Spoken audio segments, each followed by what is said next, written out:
Wanita di Korea Selatan hanya menerima 63% dari gaji pria, salah satu kesenjangan gaji tertinggi di antara negara-negara maju di dunia.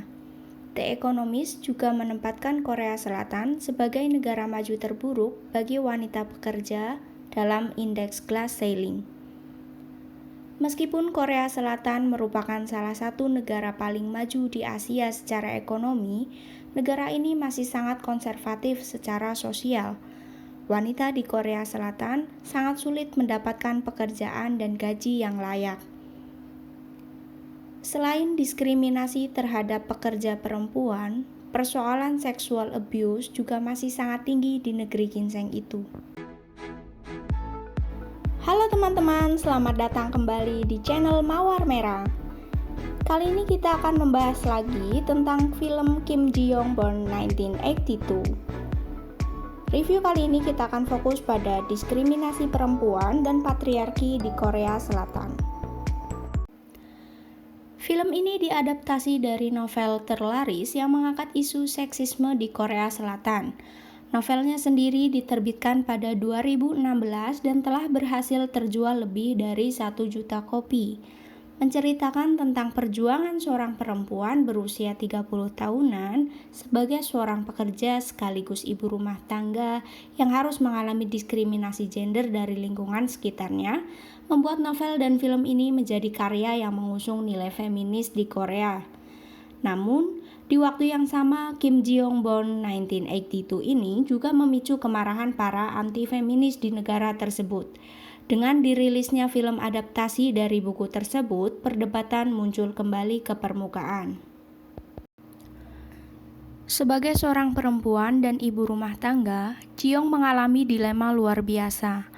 Ia harus melepaskan pekerjaan yang dicintainya dan memilih mengabdikan diri untuk anak dan suaminya. Seiring berjalannya waktu, Ji Young merasa rutinitasnya sehari-hari membuat ia kehilangan jati dirinya.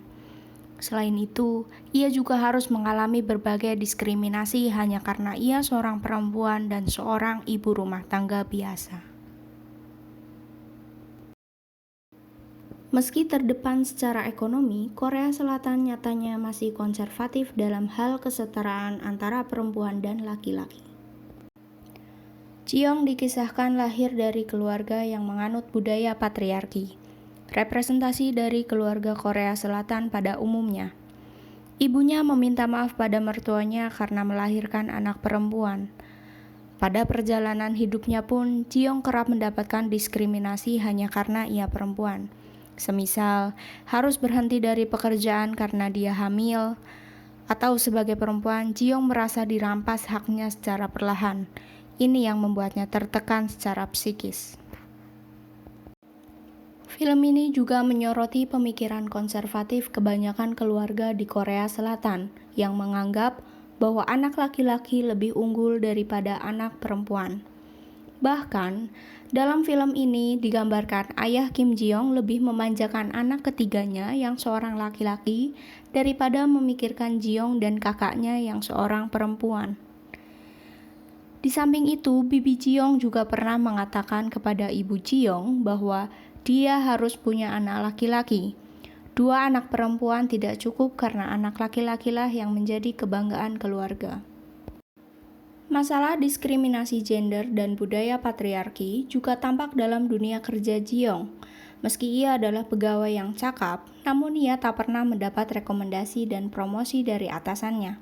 Sebaliknya, pegawai laki-lakilah yang justru mendapatkannya. Sebagai perempuan, bisa dikatakan Ji Young mengalami tekanan dan ketidakadilan. Selain ia tak lagi bebas memiliki pekerjaan karena tanggung jawabnya sebagai istri dan sebagai ibu, ia juga harus dipandang sebelah mata hanya karena ia seorang ibu rumah tangga biasa. Rasanya serba salah. Di satu sisi, bila memilih bekerja, perempuan akan dikatakan wanita yang tak menuruti kodrat dan tak bertanggung jawab. Namun bila memilih menjadi ibu rumah tangga, mereka akan mendapat celaan yang sama buruknya. Selain diskriminasi perempuan dan laki-laki, film ini juga mengangkat isu sexual abuse yang masih marak terjadi di Korea Selatan. Dari kebanyakan kasus pelecehan terhadap perempuan, selalu yang disalahkan adalah korban. Seperti saat ayah Jiong yang justru menyalahkan Jiong karena memakai rok terlalu pendek dan menaiki bus yang terlalu padat. Bahkan, tagar Me Too yang pertama kali muncul di Amerika Serikat juga sempat ramai di Korea Selatan pada 2018 lalu. Tagar Me Too ini merebak setelah kasus So Ji-hyun, seorang jaksa yang dilecehkan oleh seniornya di Kementerian Hukum Korea Selatan. Tidak hanya itu, industri hiburan Korea Selatan juga punya daftar panjang kasus pelecehan seksual yang baru terungkap beberapa tahun terakhir ini. Gerakan Me Too di Korea Selatan mengungkap pula kasus-kasus kekerasan seksual di luar sektor industri hiburan dan budaya. Pelajar pun bisa jadi korban. Sekumpulan pelajar melaporkan kasus kekerasan seksual yang dilakukan oleh guru-guru mereka. Gerakan ini mendorong pemerintah Korea untuk membuat peraturan yang bertujuan untuk melindungi perempuan dari kekerasan seksual. Bisa dikatakan, film ini tidak berbicara tentang hal-hal besar. Diskriminasi itu terjadi dalam aktivitas sehari-hari. Kejadian yang umum dan relevan inilah yang justru membuat film ini berhasil menyentuh penonton-penonton perempuannya. Terima kasih sudah menonton video ini. Jangan lupa klik subscribe, like, komen untuk terus mendapatkan ulasan-ulasan menarik dari beragam film yang kamu suka. Dadah!